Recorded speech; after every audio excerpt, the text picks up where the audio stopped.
and Charles Davis.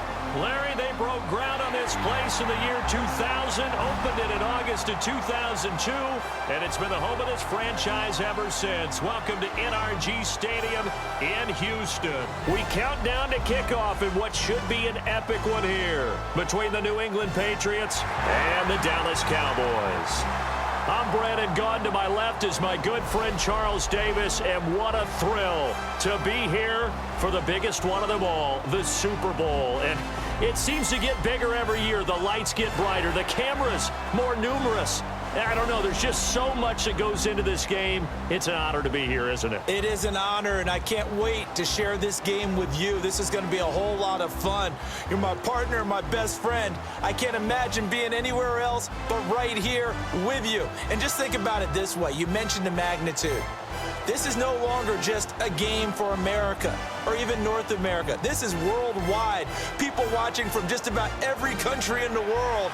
This is impressive. The biggest stage, the biggest game, and just about ready to roll.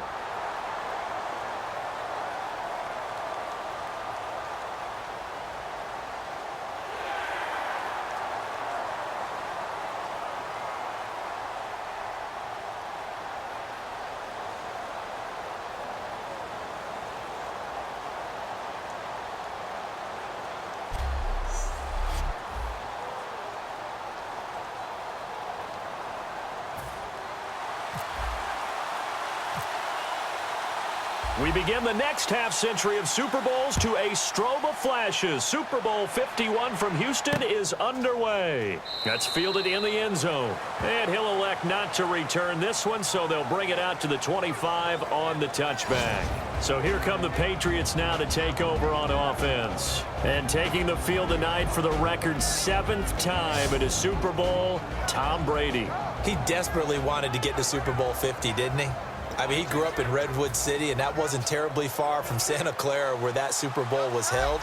But he doesn't care right now. He's in another one. Was this his 7th? 7th. Isn't that just hard to believe? Unbelievable. And he has a chance to get a 2nd Super Bowl title in the same city. He did it once before in Houston against Carolina. That's going to go as a loss of 2, and it'll be 2nd down. But when it comes to the running game, the New England Patriots, they're one of the few teams in the NFL that I don't think care much about balancing things out. Last year, to your point, 5th in passing yardage, number 30 in the run game. What they want to do each and every week is make a game plan based on their opponent, not so much their own personnel, and they try to attack that way. They give them 13 yards there on the play and a fresh set of downs. So much goes into a successful play, doesn't it? How about that play action there, freezing the defense just enough to bring the tight end free downfield for the completion. Here comes the D swarming to the line.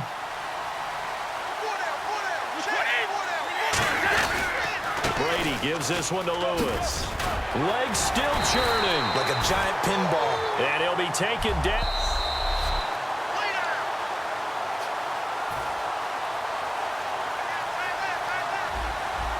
Well, he challenged the play. It did not pay off. And that means he lost a timeout in that challenge. And as a coach, you hate that. Don't know if you took the advice of the player. You threw it yourself, but it didn't go your way. At the end of the day, it all comes back to the head coach. He has the final determination on whether to actually challenge the play or not. In this case, it didn't pay off for him. And that's got to be so heartbreaking. You throw that flag, you probably feel really confident, and then all of a sudden, boom, you lose the challenge. Yeah, when you take a look at it, you're throwing that flag because you believe you're going to be right. And when it comes back the other way, you have to regroup. Barry Church, the strong safety, the one to get him down. So a 3rd and 10, and defensively, a dime look, 6 DBs. And he's going to be sacked back on his side of the field at the 4.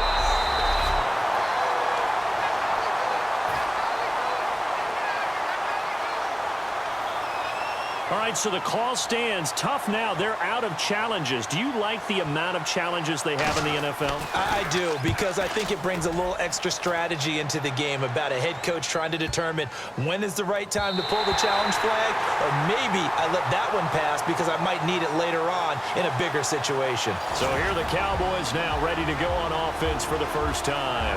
And they're led out by a man making his second start in his Super Bowl, the other one being a loss to Baltimore in Super Bowl 47. It's Colin Kaepernick. And that came in his second year in the league. His first as a starter. He took over a little bit before midseason, I guess it was, and led them home. But how difficult must it have been for him? One throw away from being a Super Bowl champion. He burns to get that trophy. And now he's got a chance to try and get that trophy. Here's the first carry for Ezekiel Elliott. Up past the 25 to the 26, a gain of 5.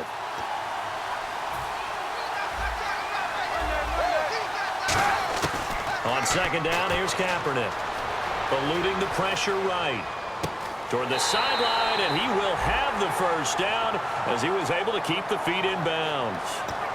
We talk about mobility on quarterbacks all the time. Here's where it really pays off. Able to move, evade, and is accurate throwing on the run and picking up a first down.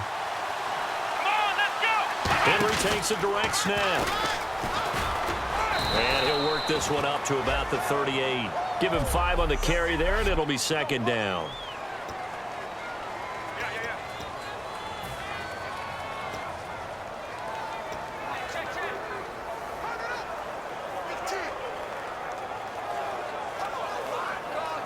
See if they stay on the ground for second down.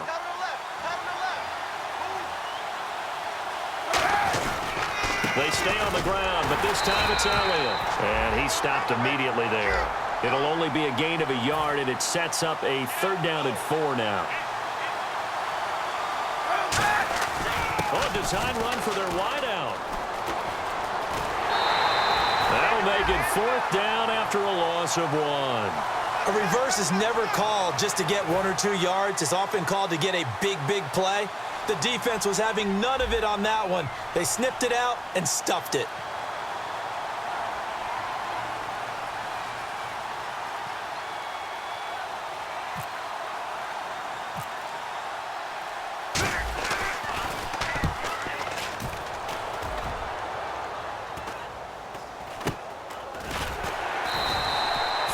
Yards on the punt there, and the Patriots take over. Now the Patriots offense, they work their way back out onto the field, and they'll be looking to avoid what happened last time, which is punting the football. But when you look at how teams play the game, that complementary football comes into play. How do I take care of my defense? How do I take care of my offense? Well, the defense is taking care of them in a lot of ways. Now it's time for the offense to jump things up and help their defense out. Give them a little bit of rest. Yeah, time for them to give them a rest. Took the words right out of my mouth. 20, 53. Brady again here on 2nd and 10. He finds the tight end Harbor, complete. 8 yards on the completion, but now they face third down. And when you're playing a quarterback with some experience and some moxie, you enter the danger zone when you decide to blitz him, because if he's able to diagnose as he did on that play, he can hurt you downfield. He reads defenses so well, doesn't he? He really does, and the best part about that play for him, I don't think that was his primary target. I don't think so either. I think he had the read, figured out where the blitz was coming from, and went to a secondary target for a really nice gain. Brandon, that play ended so fast, it's almost as if the quarterback handed it to the runner, and the tackler was there right away for a loss of yardage. He gets this one away, and boy, it's another boomer. And this one hits at the 3 and then bounds into the end zone for a touchback. And making their way back out there now, the Patriots defense. They did their job last go-around, forced the punt, hoping for more of that here. Got off the field. That's exactly what they wanted to accomplish. Get off the field, turn the ball over to their offense, and kick back and enjoy a little bit of water and rest before they have to go back out there again. Back out there now and hoping to hurry up and get more water and rest. Kaepernick to throw on second down. Flush to his right. Now on the run, he'll throw it back deep over the middle. That's caught inside the 20.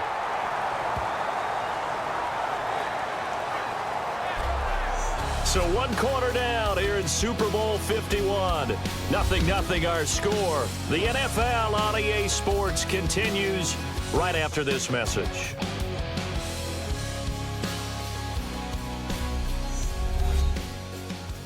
The NFL on EA Sports is brought to you by Head & Shoulders. Shoulders were made for greatness, not dandruff.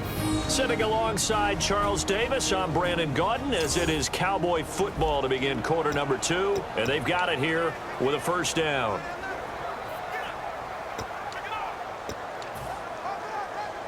So after that big gain, let's see what else the offense has up its sleeve. They'll come out in the pistol. A first down carry by Elliott. Give him 3 on first down. It'll set up a 2nd and 7.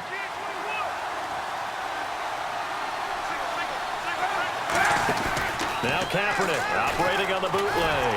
And he can't find a receiver, and he's brought down. Rob Ninkovich in there to get him. Sack number 14 for him on the year.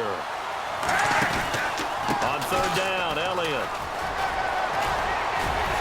And he's going to be brought down just shy of the 5 at the 6.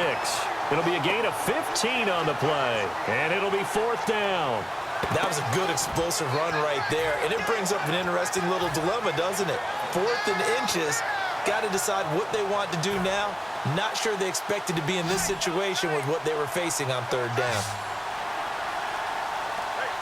They come out with 1 back and 3 tight ends.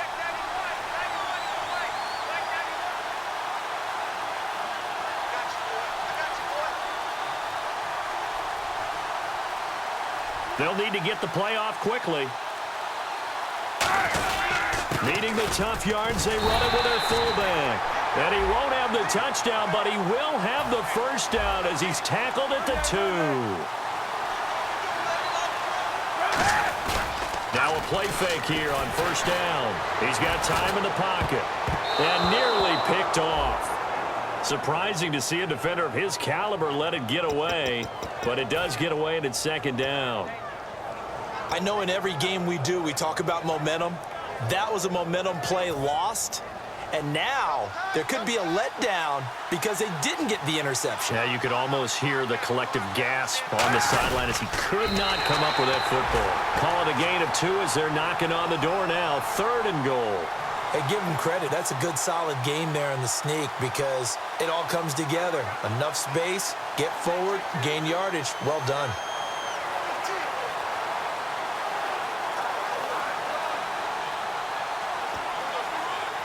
Well, they've gotten it to the 1. Can they get that final yard here on 3rd and goal?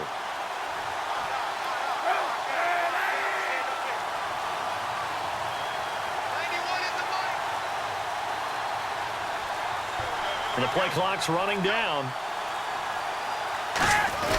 And they'll let their fullback try and push the pile. And he'll get nothing out of that one. Boy, a call like this, certainly tougher to make in a Super Bowl, but they'll go for it on 4th down.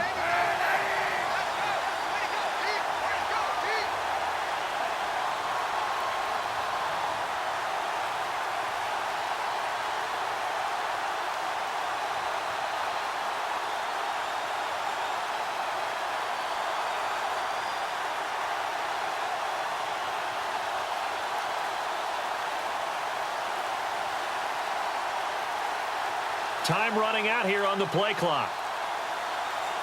Kaepernick now on the keeper.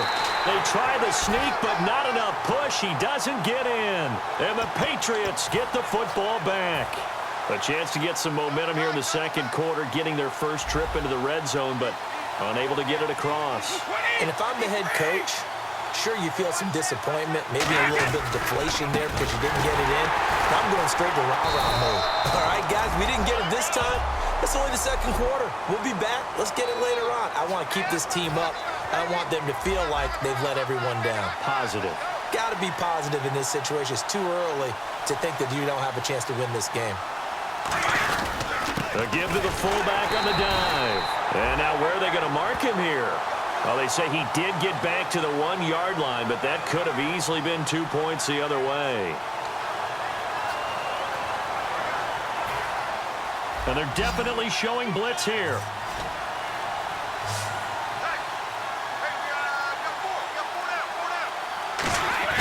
From his end zone, it's Brady in trouble, and the ball's out. It's in the end zone loose.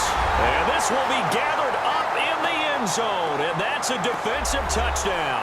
And we had only seen 6 fumble returns for a touchdown in Super Bowl history. Now we just witnessed number 7. And how about the emotion that goes into something like that? Because not only do you get that, back-to-back Super Bowl.